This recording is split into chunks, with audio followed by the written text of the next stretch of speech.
Hello, hello, hello. Oh, Sir David the Bard. Coming around, sitting in my Captain Kirk's chair. With a little soft light on me. BYE light. There we go. I have a video. I'm coming to you from Kangaroo City, down here in Australia. And you know, we have the Home Depot down here. Allison used to call it the Home Depot. I said, honey, it's depot. She says, it's not spelled that way. I know. It was why? I said, God dang, I don't know everything. Almost, but not everything. The Home Depot. A situation happened to me that pisses me off. I'm a person, I don't care whether you believe me or not, I've never stolen anything, ever. Not even as a child, candy in a store, whatever. I've always believed what a man or a woman rightfully earns is theirs. It's not mine. Now, a lot of you don't believe that way. A lot of you are goddamn thieves. I don't know why. I was over at the Home Depot parking lot and I was working on my wheelchair. I got approved for a wheelchair ramp. Now,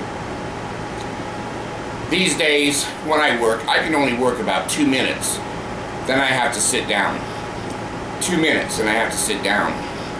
Something that used to take me, you know, hours and hours, I can't do anymore. I just can't. Here's what I'm pissed off about. I have a electronic battery, DeWalt, no, Makita. Is it Nikita Khrushchev or Makita Drill? I don't know these days. I hate this dementia. Anyway, I'm working hard. I don't expect people still to do things for me. I try to stay as independent as I can. Now here's what I'm pissed off about. My sad story. I have never missed a day of work. I don't care if you believe me. I've never stolen anything. I've never missed a day of work. I've been sent home from work because I'm seriously injured. And I have been so sick. They've sent me home. But I've learned to work in this world, and I've learned to accumulate what I have rightfully earned. When I go into Home Depot, they don't give me a drill for free. Never's happened. I'm working in the parking lot, and I've got my tools out, little toolbox and whatever, and I usually never lock my car, okay? Laugh your ass off. It's true. I trust most people. And I don't lock my cars. Now I do. Now I do, because I'm looking for the son of a bitch that stole my drill. Now, I hope he's watching. I don't think it's a she, but it could be. That you took a drill from a handicapped, physically and mentally handicapped, 70-year-old man.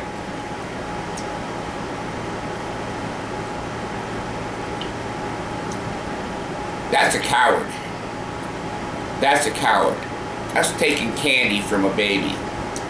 I didn't see it happen, but I traced back my time all day to see where it happened. And it happens that I left the car unlocked for about 20 minutes, and that son of a bitch reached in and took my drill. Now let me tell you how stupid this person is. Number one, I have a gun. I would never shoot somebody on a property claim or property crime. That's against the law. You can't use deadly force. But I could hit him in the head with my gun. Just don't shoot it for property. How low can you go to a handicapped parking area and take a drill out of a handicapped, clearly marked handicapped vehicle that has a huge wheelchair carrier around the back. That's low shit. That's not a human, that's a dog that's been trained to pick up other people's things and keep it. I earned that drill. Wasn't easy. I've laid on skyscrapers, high-rise buildings in Los Angeles for months and months and months on the concrete, cold as hell. Wind blowing, sometimes fog, out there on Wilshire Boulevard. I earned that goddamn drill. Drilling steel clips all damn day, every day, hundreds and hundreds of holes that I drilled in solid L-angle steel clips that holds the curtain wall on the outside of the building. I've worked when I'm sick. I've worked when I'm so cold and shaking. When I used to drive bus, there were holes in the front of the bus where I sat, and that 70-mile-an-hour wind in the wintertime in Utah came right in and just froze me. I used to come home from my bus trips, and my wife had the bathtub filled with water, and I would be in there for half an hour before I could even begin to thaw out. I worked hard. When I got my education, no one helped me. My wife typed a little bit for me, but I had to do all the thinking. I had to pass all the tests. I missed all the fun, my birthdays and Christmas and other things where I had to study. I don't want to give you a sad story, okay? I'm going to give you a mad story. That goddamn person that reached into my car and took my drill took away my ability to take care of myself at home. I just had to drill on a handicapped handle on the bathtub, another one. And I needed a drill. I had to go back to the Home Depot and buy another drill for $168. Why would a person punish an old handicapped man by stealing the few possessions that I have? You're lowlife. You're slime. If it was legal, and it's not, I'm not going to say it. I'm not going to say it. I don't want to go off the air. If you've had stuff stolen from you, you know what a violation that is. I feel like I can't unlock my car anymore. I have to lock it, lock it, lock it, lock it. Now, of course, I have Jesus in my car. You know, my 45 Jesus. He's 45 years old, I guess. I don't know. But anyway, I have to lock the car because of that. I didn't have the gun in the car that day, so I wasn't locking it in between. Laying on the concrete, I can barely get up, laying down on the ground underneath a trailer hitch and trying to put on the pins and all the crap that goes on.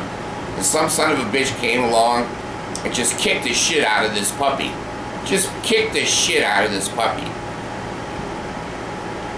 If I could find the person, I'm an atheist now, so I don't believe in doing good unto other people as I have them do good unto me. I don't believe in the golden rule. I believe that people should leave each other alone. I earned that drill. Somebody thought, he earned it, I can take it. I want to use that drill, it looks good to me. And it took it. So it cost me $160, and I'm on a fixed income.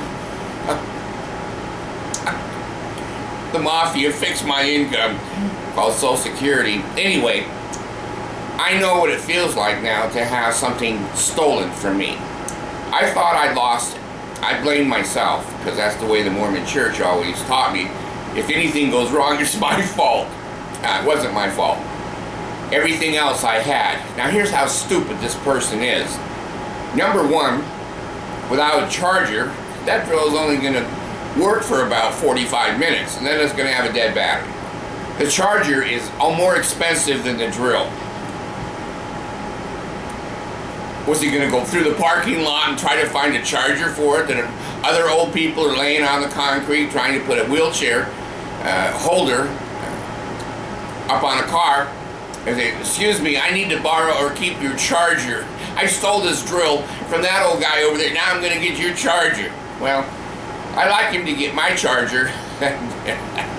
And I'm going to cut the cord, spread it, and then I'm going to peel the rubber off of it, plug the goddamn thing in, and put it on his balls. And say, now, why didn't your parents teach you? Don't steal. Don't take other people's things. I don't know why in a human brain anyone can think he worked for that. Whether he's handicapped, he's old, he's young, whatever. And I'm going to take it. I don't want to work. He worked for it. I just want to pick it up and keep it. That pisses me off. So I'm saying this, that if I find the person who stole my drill, he may eat the bit that I put in it. He may have the charger, he doesn't have the charger, put on his nuts. It pisses me off. I put my handicap chair carrier on my car. It cost me more than $150 in padlocks, cables, and security so that somebody doesn't steal my wheelchair. What kind of a world have you created? No one is safe. Their property is not safe. Their body and person is not safe. And I guess all of you just sit back in the chair and go, oh, well, you got ripped off, I got ripped off. We need to find the people that are ripping us off. And they need to be in a cage somewhere and having an exercise yard. They don't know how to behave. They don't know what's right. They don't know what's wrong. When you steal something from anybody, you've taken his good name, his work, his pain, his tenacity, and you've just pissed all over it. So anyway, I just want to finish this video because I used to go Pele Ale. Oh God, hear the words of my mouth 3 times. Catch that son of a bitch. Tell me who he is. And I always want you to have health in the navel, marrow in the bones, strength in loins and in the sinews, power in the priesthood be upon me and upon my posterity through all generations of time and throughout all eternity. That's the name of the second token of the Melchizedek priesthood, the patriarchal grip or sure sign of the nail. Has it a name? What is wanted? What is wanted is leave my damn drill and my equipment and things alone. When you steal a man's tools that he earns a living with, you've taken more than just a drill. I had to go buy a drill to put a handicapped railing on my bathtub because you stole my drill. No life. No life. Anyway, this is the Bard. I gotta go get the little kangaroos. Give me a little breakfast. I forget what kangaroos eat for breakfast. Maybe some of you know. Let me know on the comments you make. What does a kangaroo eat?